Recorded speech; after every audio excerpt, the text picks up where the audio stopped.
How often do you wonder what someone else is thinking? We take it for granted that the content of our mind is secret, private and unknowable, or at least that's what most people like to think.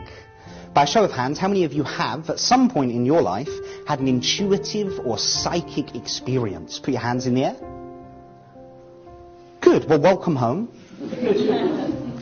What do I mean by an intuitive or psychic experience? Because that was only a couple of hands that went in the air, but in my opinion, most people have these experiences. Maybe you found yourself thinking about someone, and then at that exact moment, out of the blue, your phone rings and it's that person. Or maybe you've had a dream, and then days later, what happened in the dream actually happened in real life. Those kinds of things.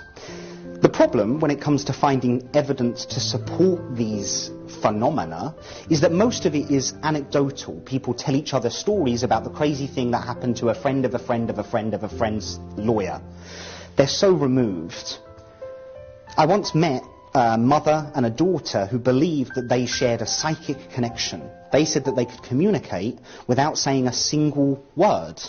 They told me about all the times this has happened in their life, and I thought that concept would make a fantastic warm-up for me this evening. You see, if I was an actor, I would have been backstage practicing my script. If I was a musician, I would have been running my scales. As a mind reader, warming up is almost impossible without one other mind to work with. So this evening, I'd like to have a conversation as my warm-up with you. With the, oh my God, he's seen me expression. If you could stand up and make your way here, and let's make her feel welcome. She's the first to the slaughter. Thank you. What's your name? Yvonne. Can you take a seat for me? Thank you very much. Now, Yvonne, I should just clarify that we've not prearranged anything. You're not an actress. You're not playing along. No. You are the wrong person. Where is... No, that's not true. Yvonne, from this point onwards, just relax. You have a room full of brand new friends that want to see you have a good time, I guarantee it. And incidentally, I don't know if you know this, but the number one fear, the fear above being buried alive, being chopped to death by an axe murderer, and being burned to death at the stake, is to come and stand in front of a room full of people. So you've conquered that fear, and they'll give you one more round of applause for it. Let her really... Just relax. Relax, you'll be fine. Okay. So here is the way the game's going to be played. It's really simple. We're going to have a conversation, but unfortunately it will be one-sided. I'll ask you a number of questions. I want you to answer those questions, but only in your head. You won't answer it out loud. You will let people know what the answer is in a very simple way. I came prepared with some simple answers. You have a yes and a no.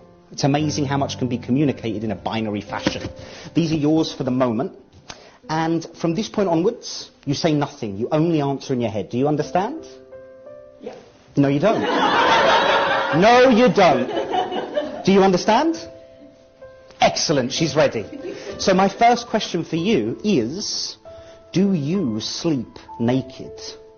Now the answer will be made by choosing the correct board, yes or no. I want you to keep the one that's correct on your lap. Don't let anybody see it. Place the other one down on the floor out of the way. I also have my own answers, and I will in a moment make my choice as well.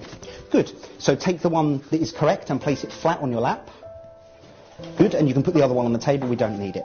So for a moment, hold my hand and think about your answer, but only in your head. Don't say anything out loud.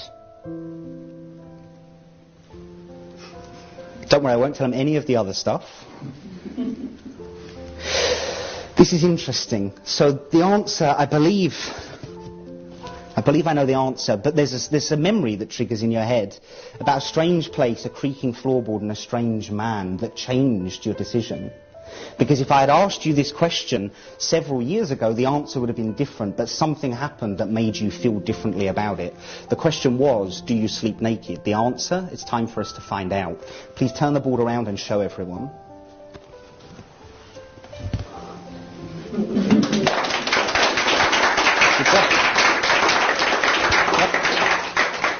So we'll move from the physical to the philosophical. I like to think of this as a warm-up. As our time together progresses, I'll be able to get much more detailed with what and how people think. But initially, even getting this level of connection is a challenge. So from the physical to the philosophical, I want you to imagine that you're at the beginning of a train track. And further down the train track, there are 10 men. Right here, there is a train that's hurtling out of control. It will hit the 10 men. They cannot get out of the way. They will die.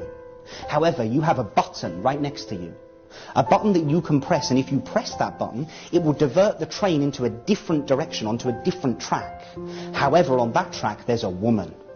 She can't get out of the way. So to save the 10 men, you would have to sacrifice the one woman. Make your choice, make your answer, take the board that's correct, put it in your lap, put the other one on the table. I appreciate this is a hard question. And in fact, out there, play the game as well. Make your choice. Would you sacrifice the 10 men to save the one woman? Or would you press the button? So yes or no, would you press the button? Don't let me see it, but put it flat in your lap for me when you've made your decision. I'll look away. All done? Good. And just hold my hand for a moment and think about your answer. Okay, great. So this is interesting. In philosophy, they say this is a thought experiment. It's an impossible situation to put yourself in because no matter what you do, you're going to feel guilty about the outcome. But I believe if we were to look into your philosophical beliefs, we'd find that you believe in the greater good. I believe that right now, the only option for you would be to sacrifice in order to protect the many. A good sign that if I was to talk to your friends, they probably would indicate that you're a very nurturing person. Please show us the answer that you focused on. That's 2 out of 2. You're doing a great job. So, the next question, from the physical to the philosophical, let's now go to the personal. Would you hit your best friend in a speeding car for £5 million? Let me add this one, just because it might make things a bit easier.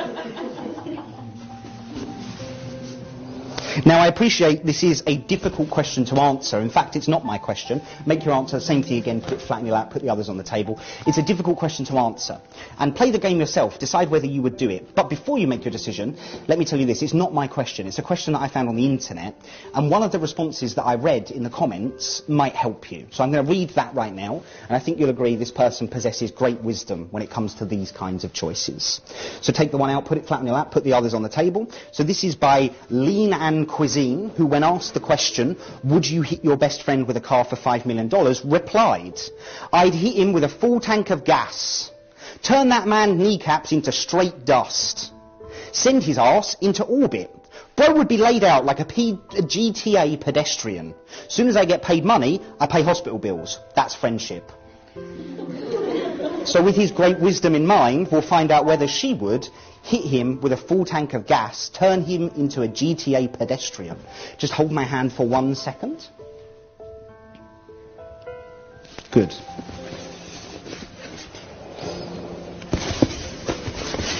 I think you're one of the rare few, one of the few that would turn down the money. I believe that friendship is a significant part of your life, and the idea of causing any harm to anyone would be a big challenge for you. Please show them your answer. And I believe she's one of the rare few. Thank you. The final question, from the philosophical, from the physical, to the personal, now to the dangerous. The question, have you ever checked your partner's phone without them knowing? And maybe this could save an argument later this evening. We'll add this into the mix. Focus your mind on whether you've done that or not. Take the question out, the answer out, put it flat on your lap. I'll look away. And when you're finished, if we're successful, this will be 4 out of 4. And I'll consider it a successful warm-up. One more time, hold my hand. That's interesting. I believe generally you're an honest person, but right now we've pushed you 1 step too far. It's never a good idea to try to lie to the mind reader. I believe the answer here is no, but in truth, it might be yes. Please show everybody. That's 4 out of 4. Give her a nice round of applause. Thank you for your help. You're great. Thank you very much. You can go back. Keep it going, Sarah. Keep it going, Sarah.